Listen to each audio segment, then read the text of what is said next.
So on the show, we've talked about how Ajit Pai is ruining the internet by deregulating internet service providers and the telecommunications industry, but he's also corporatizing the internet. And he's not just doing that to the internet, he's also doing it to local media stations.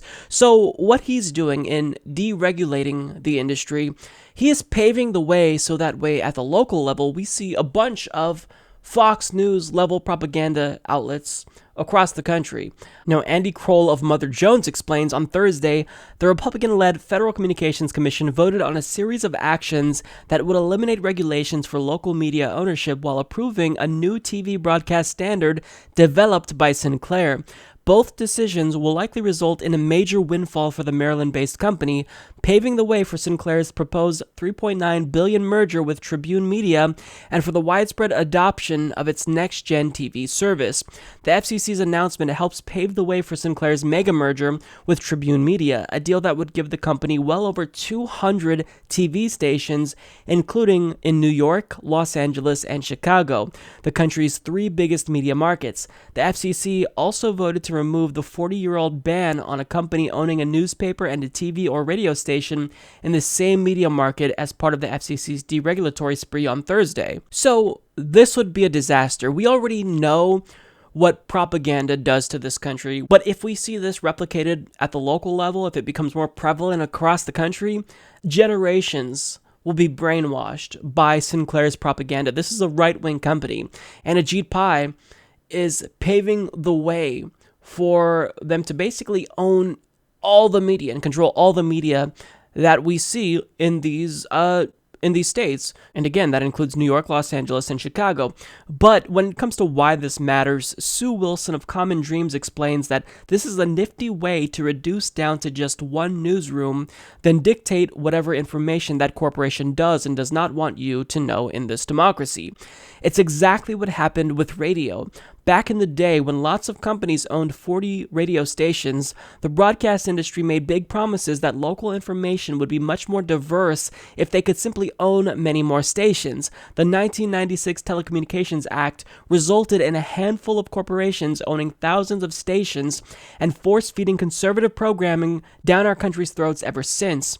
No debate, no opposing opinions allowed. Now the FCC is quietly trying to do the same thing to our local TV stations. In 2003, when they just tried to allow TV stations to own newspapers, 3 million people rose up and said no.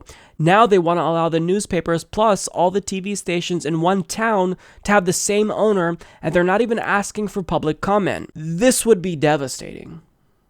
It would be absolutely devastating on a grand scale.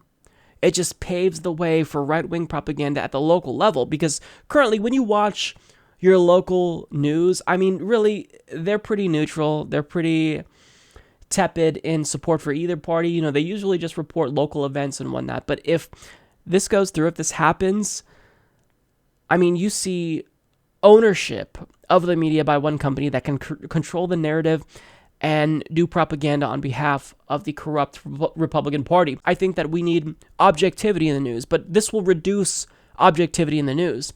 So when it comes to something like this happening, typically I would say, well, we're going to really have to make sure that we support independent news outlets like the Humanist Report, Secular Talk, and whatnot. But with net neutrality, we don't know what's going to happen with these types of shows. The FCC, in empowering Verizon and Comcast to throttle traffic, they could throttle traffic to YouTube if YouTube doesn't shut channels like mine down. Now, look, I'm getting way ahead of myself. I don't know that that's going to happen, but the future, there's so much unknown right now because of what the FCC is doing that we have to entertain these disaster scenarios in our minds so we can be prepared to fight them. But I mean, look, these companies, they're going to be innovative and creative in the ways that they fuck us over, really. So we can't even begin to imagine what types of consequences will ultimately come to fruition as a result of the FCC's deregulation spree. But all we know is that it doesn't bode well for the American people, and certainly it's not going to bode too well for democracy overall. So I'll say it again, Ajit Pai is absolutely a threat to democracy. For one unelected official, and really it's not just him, it's the other Republicans, but I mean it's under his leadership, he's the one who is pushing for all of this.